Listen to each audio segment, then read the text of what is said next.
Okay, so this summer there was one movie you just couldn't escape. It was all over the box office, all over social media. Zach Cregger's Weapons. It's this horror movie that's become a total phenomenon. But what's the deal? Why has this one film gotten everyone so hooked? Well, let's dive in and try to unpack this thing. Right from the jump, the film hits you with this incredibly creepy idea. Just picture it. You're in a quiet little town, Maybrook, Pennsylvania. And at the exact same time, 2:17 in the morning, 17 kids from the same third grade class all get up, walk out their front doors, and just disappear. And that's the question that grabs you immediately. It's not just that they're gone, it's the how. I mean, 17 kids moving in perfect sync, it makes no sense. And that mystery is what powers the whole first act of the movie, pulling us right in along with the characters. But here's the thing, this isn't your typical whodunit. Director Zach Cregger completely avoids a straightforward investigation. Instead, what he shows us is a community absolutely tearing itself to pieces, trying to make sense of something that is just unthinkable. The whole story is told from 5 different points of view. It's like looking into a shattered mirror. We see the same terrifying events through the eyes of the kid's teacher, a heartbroken father, a conflicted cop, a town outcast, and the school principal.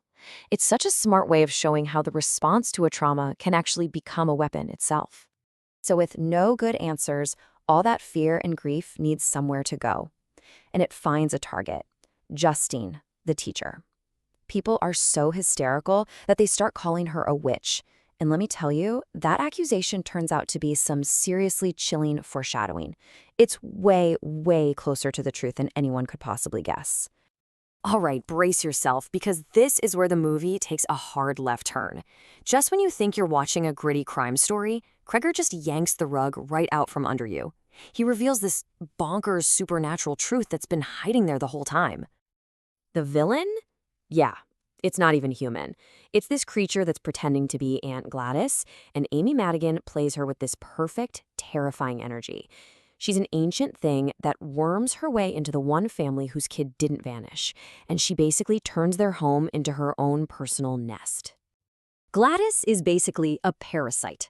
First, she starts feeding on the life force of the parents just to get her strength back. But that's not enough. So she uses pure terror to control the son, Alex, making him steal stuff from his classmates. And those personal items?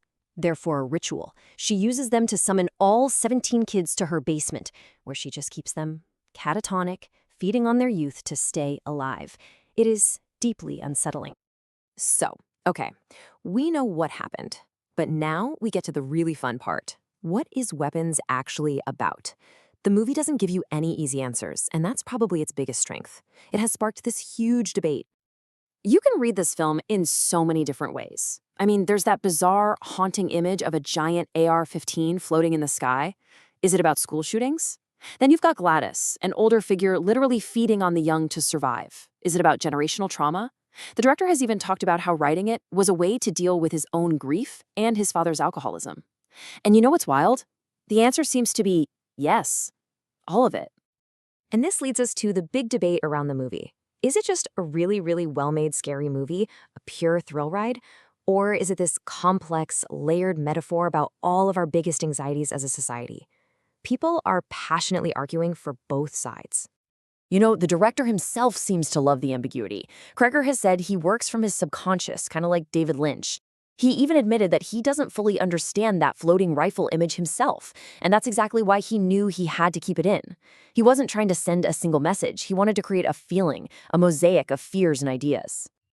So, no matter how you choose to look at it, one thing is totally undeniable. Weapons is a massive runaway hit. People are already calling it a modern horror classic. And the numbers don't lie.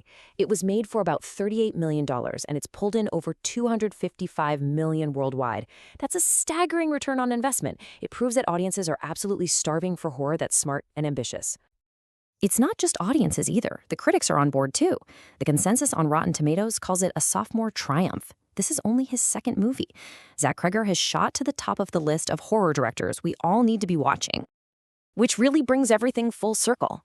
Weapons totally works as this terrifying edge-of-your-seat movie, but it's also a puzzle box you could spend days thinking about. So I'll leave you with this. Does a great horror movie need to have one clear message, or is its true power in the questions it forces us to ask? That's the conversation Weapons started, and it's a conversation we're going to be having for a very long time.